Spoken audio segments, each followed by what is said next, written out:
Hello everyone, how are you all? I hope you're doing well. So I welcome you again to your psychology class, and we are doing chapter number 2. This is part 3 of this chapter, and in this part we'll study about nature of psychological data. And if you have not seen the previous parts, you can check the link in the description box. So now, before understanding the nature of psychological data, we must know the meaning of the word data. Now, data are sets of numbers or pieces of information obtained during research studies. Okay, and data may be either qualitative or quantitative. Now, qualitative data means the data will be in subjective form. It will be in non-numerical form. It will not be in numbers. Okay, and quantitative, obviously, it means it will be in numbers. It will be in numerical form. Okay, and data is the plural form of the word datum. Datum is the singular form, and data is the plural form. Okay. Now, data, whether it is qualitative or quantitative, it has certain features. And the first important feature is that the psychological data are not independent entities. Means the data that we collect regarding a particular individual, that is not independent. We can't depend upon the information given by the individual. If we ask a particular individual to tell about himself or herself, so the kind of information that the person will provide, we can't trust on that kind of information. We have to gather data from his or her family, from his or her school, from his office, or from other sources. Okay, so data are not independent. They are dependent upon the environment of the individual, the social surroundings of the individual. Okay.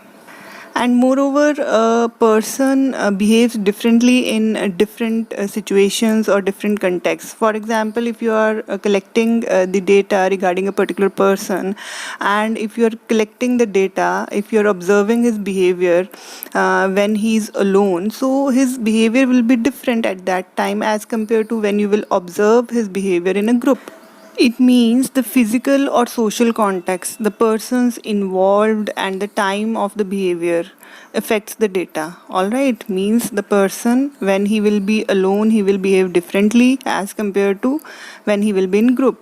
Okay, now the second feature or characteristic of data is that the quality and nature of data is affected by the method of data collection. Means what kind of method we are using to collect data also affects the nature of data. Okay, for example, if you are gathering the data about a particular person using two different methods like interview method and observation method, so there may be possibility that there may be variation between the kind of data gathered through interview method and the observation method. For example, if you will use the interview method to know about that person, if you will ask that person to describe himself or herself, then there may be possibility that he will not tell you about his negative characteristics. Obviously, he will tell you about his positive characteristics, as compared to when you will use the observation method to observe the same person, to know about that person. So there may be possibility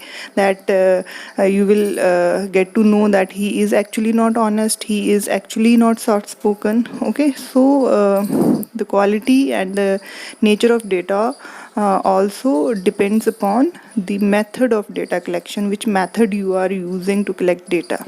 All right, means we should not rely, we can't rely actually on the information provided by the person. We have to use number of methods to gather information about particular individual. Okay. Now the another important feature of data is that it doesn't in itself speak about reality. Means data are facts without any meaning.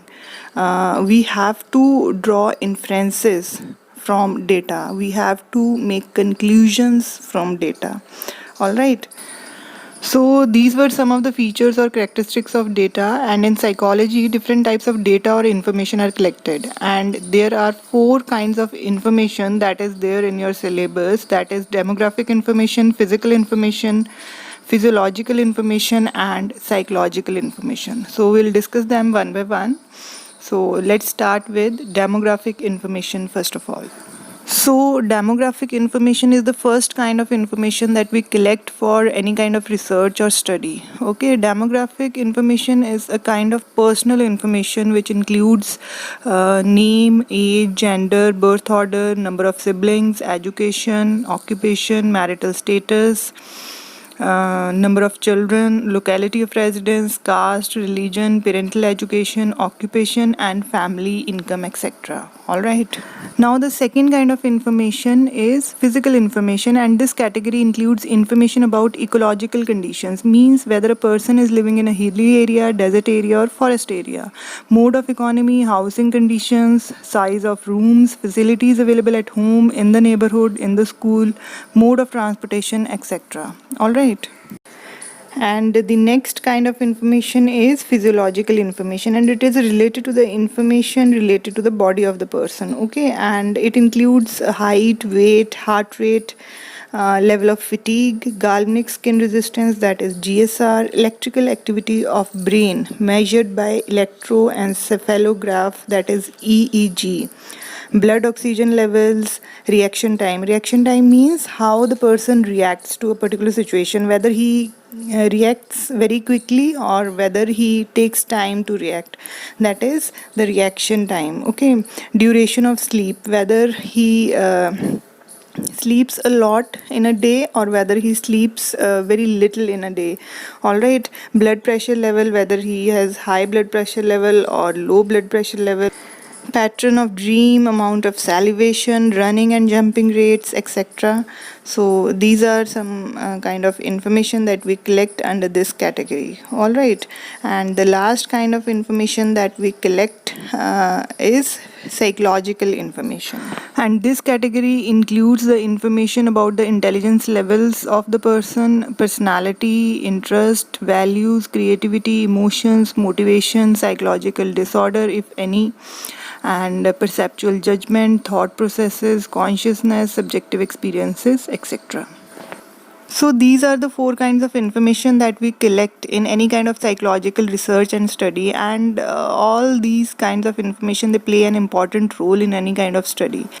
For example, if you are studying the stress level of an individual, so apart from collecting the demographic information, you need to know about other kind of information also. For example, you must know whether he's living in a nuclear family or in a joint family, what is the condition of his family, whether he's living in a broken family, whether he's living with both the parents or he's living with his single parent. So these things no doubt affect the behavior of the person. So these things will affect the stress level of the individual. So besides this, you need to know about his physiological information. You need to know about his height, weight, about his blood pressure levels, about his sleeping time, whether he's taking good sleep or whether he is not able to sleep properly in a day. So this can also lead to stress. Apart from this, you need to collect the psychological information about that individual also. You must know the intelligence level of that person, what is the personality of that person, whether he is suffering from any disorder or not. So these are the things that affect the behavior of the person, and in turn that can lead to stress. Okay. So all these four kinds of information, they are interrelated. Like in the beginning we discussed about the features of data, na? So we discussed that data are not independent entities. So these four kinds of information or these four kinds of data, they are not independent, they are dependent upon each other. Okay, and we need to collect all four kinds of information to study a particular person, to study the behavior of a person. Okay. So this was all about the kinds of information that we collect in any kind of psychological research or study. Now, one important thing to note here is that such kind of information can be obtained in the form of categories, ranks, or scores. Now, categories means, for example, if you are recording the blood pressure level of the individual, so you can, write two categories, high or low. Okay, and if you are asking about the occupation of the person, for example, if you're asking whether you're working or not, so the categories can be yes or no. Are you working? So categories can be yes or no. Okay. Next is ranks, that is first, second, third ranks. So for example, if you are gathering the information regarding the number of siblings in the family and you want to know about the rank of your subject among the siblings, so you can gather that information in the form of ranks, whether your subject is at first rank, second rank or third rank. All right, and the third one is scores. And scores are always in the form of numbers. For example, if you want to know the intelligence level of your subject, so obviously that data or that information will be in the form of scores. Okay, so this was all about the nature of psychological data, and I hope you have understood everything. And this is all for today. So we'll meet once again in a new video with a new topic. Till then, take care, stay home, stay safe. Thank you.